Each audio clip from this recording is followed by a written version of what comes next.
जैन साहब सुप्रभात, बताएं सर।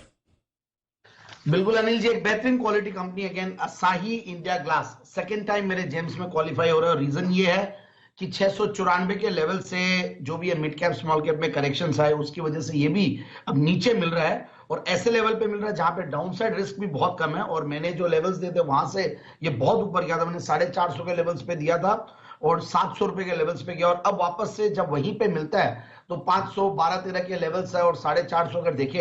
एक चीज और मैं बोलना चाहूंगा दर्शकों को और इन्वेस्टर्स को कि देखिए अभी बजट के पहले का महीना है और जो भी स्टॉक्स हम देते हैं तो ये ध्यान रखिए कि अगर कोई भी क्रैक आता है तो मिड कैप स्मॉल कैप में भी क्रैक आएगा, तो 5-10-15% का कुशन हमेशा जिस स्टॉक में रहता है उन्हीं को ही हम देने की कोशिश कर रहे हैं और लॉन्ग टर्म के हिसाब से निवेश करें, क्योंकि मार्केट्स एक रेंज में फंसे हुए हैं और बहुत जल्दी कोई बहुत बड़े मूव्स जो हमने पास्ट में देखे वैसे नहीं भी मिले।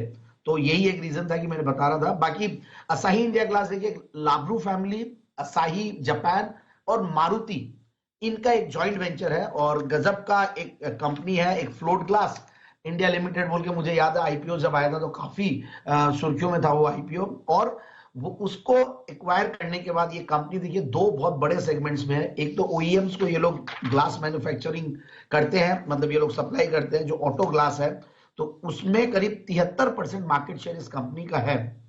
और आर्किटेक्चरल ग्लास उसमें भी एक अच्छा खासा मार्केट शेयर और नंबर 2 सप्लायर है इंडिया के और उसमें लार्जेस्ट है। तो इस तरीके और ओईएम्स देखिए कैसे है, मारुति तो होना ही है, प्रमोटर है, ह्युंडई, टाटा मोटर्स, सब में हर गाड़ियों में दिखता है। तो इस तरीके की एक पेडिग्री वाली कंपनी। और जो असाही जापान है वो भी ग्लास मैन्युफैक्चरर, वर्ल्ड का लीडिंग ग्लास मैन्युफैक्चरर है और करीब अच्छा खासा इन्होंने 30% मार्केट शेयर इसमें ले रखा है। तो इस तरीके का स्ट्रॉन्ग बैकग्राउंड के बाद मैं देख रहा था credit ratings they are extremely strong, again A+।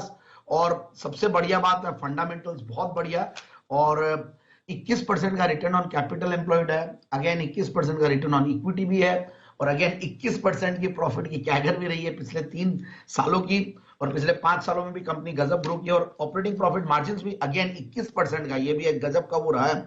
बाकी 22-23%, 24% के लगभग कंपनी ने हमेशा क्लॉक किया पिछले अगर 7-8 पोस्ट कोरोना अगर देखिए 7-8 क्वार्टर से 9 क्वार्टर से कंटिन्यूअसली 20+ के ओपीएम्स ऑपरेटिंग प्रॉफिट मार्जिन और पिछले 4 क्वार्टर गजब के गए हैं। देखना दिसंबर क्वार्टर कैसा आता है, हर बार 100 करोड़ के ऊपर प्रॉफिट कमाई है कंपनी, तो करीब 438 करोड़ की टीटीएम बेसिस पे प्रॉफिट आया है। और मैं profit sharing pattern, share holding pattern देख रहा था तो 54-55% तो प्रोमोटर्स का है ही और एफआईआईज ने करीब 3.25% लगभग होल्ड करते हैं, उन्होंने 1.5% से 3.25% किया।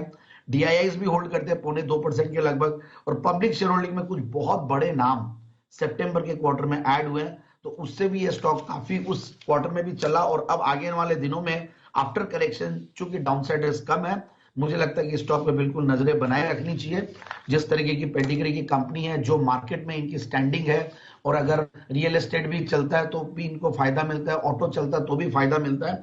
मुझे लगता है कि ये स्टॉक इन लेवल से आराम से वापस से अपने जो पास्ट लेवल्स है वहां तक नहीं भी जाए तो 590-630 के टारगेट के लिए स्टॉक को लेना चाहिए।